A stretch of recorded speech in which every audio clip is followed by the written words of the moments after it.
I have the Milwaukee Brewers ranked 17th. Fangraphs has them close at 19th. Biggest news of their offseason was trading away Corbin Burns, even though the division is up for grabs. The division is pretty easy to grab for anybody. Um, Actually, this prediction was before the Devin Williams news. I don't think it changes that much because they have another reliever who I believe in. But the biggest news was Corbin Burns. They're trying to repeat as division champions, but the division is so wide open. I think they believe they can make this trade and still compete. And I believe they're not incorrect. They brought in Jacob Junis, who I think is a solid rotation piece. They brought in Austin Nola. They brought in Reese Hoskins. They brought in Gary Sanchez. They brought in Christian Arroyo. They brought in Eric Haas as well. Granted, that's so many catchers. I think Gary Sanchez and Eric Haas might be the two guys competing. But Reese Hoskins a big addition. I think Jacob Junis is a solid pitcher. You lose Josh Donaldson to retirement. You let Roddy Tellez go. You lose Carlos Santana, who was solid. Victor Caratini as a backup catcher. And Jesse Winker, who wasn't that good. You also extended Jackson Chourio to an 8-year deal. You brought back Wade Miley, I thought. I'm pretty sure they still have Wade Miley, if I'm not mistaken. But he is injured at the moment. They brought in, from the Corbin Burns trade, they also traded away Tyrone Taylor and Adrian Hauser to the Mets, I believe. And they also traded away Mark Canha as well. They added DL Hall and Joey Ortiz, who DL Hall I think is going to be a very good starting pitcher. I believe in DL Hall. That might be related to the fact that I've had him in my out of the park baseball simulations. He's been really good, but in 19 innings last year, a 3.26 ERA, a 3.00 FIP out of the bullpen. He's going to be projected to be a starter, but I'm very high on DL Hall. I think he's going to be very good. Freddie Peralta is a Cy Young candidate type of guy. I think he's going to be amazing. And Jolly Olive said that he is going to be a Cy Young candidate. He's the projected Cy Young guy. High strikeout, high whiff rate, high chase rate. Like, he's just a really good starting pitcher. I believe in DL Hall. I think Jacob Junis is really solid. I think he's underrated in a way.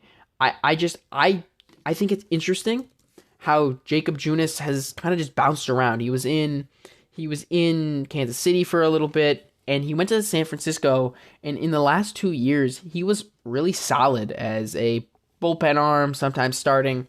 More of a bullpen arm last year, but I think he's an okay starting pitcher.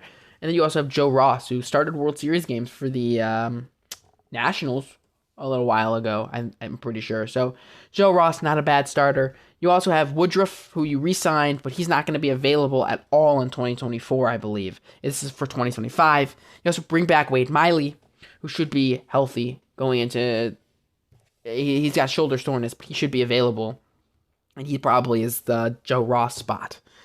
Right now, Trevor McGill, Joel Payamps, and Abner Uribe is projected. One of those three are projected to be the closer. I believe in Abner Uribe. He's got a disgusting sinker. He is an amazing guy. I think he's going to be the most surprising closer in baseball, and that's why I'm not worried about the Devin Williams injury, because I think Abner Uribe is going to jump right in and be an elite closer for this 3 months that Devin Williams is gone. And Devin Williams has one of the most painful injuries I've ever heard of, a stretch fracture in his back. I don't know that Devin Williams is going to come back and be the same this year. Abner Uribe is going to take over that closing spot. And my bold prediction is he never gives it up, and Williams gets traded. At catcher, you got William Contreras. In my opinion, the better Contreras brother. He came in as a bad defender, and the Brewers turned him around, and now he's an elite defensive catcher, and he's an amazing hitter. William Contreras is very good, and the question is, who's going to be the backup? Is it going to be Gary Sanchez, who it looks like it might be, as Fangraphs says he's going to be the DH, or is Eric Haas going to get an opportunity to do that? At first base, you got Reese Hoskins, who he's been very good. I think every year he's been in the MLB, he's had like an 800 OPS or higher, or somewhere in that range. He's coming off of a torn ACL. He has not played a Major League Baseball game since Game 6 of the World Series in 2022. It's been a long time since he's played in Major League Baseball, and I think it might take him a bit to get back into the swing of things. But I think he'll be solid. Bryce Terang is a projected second baseman. I don't believe in him, and I don't believe he's gonna end up being that second baseman by year's end. If Joey Ortiz can play second base, he might end up getting that spot.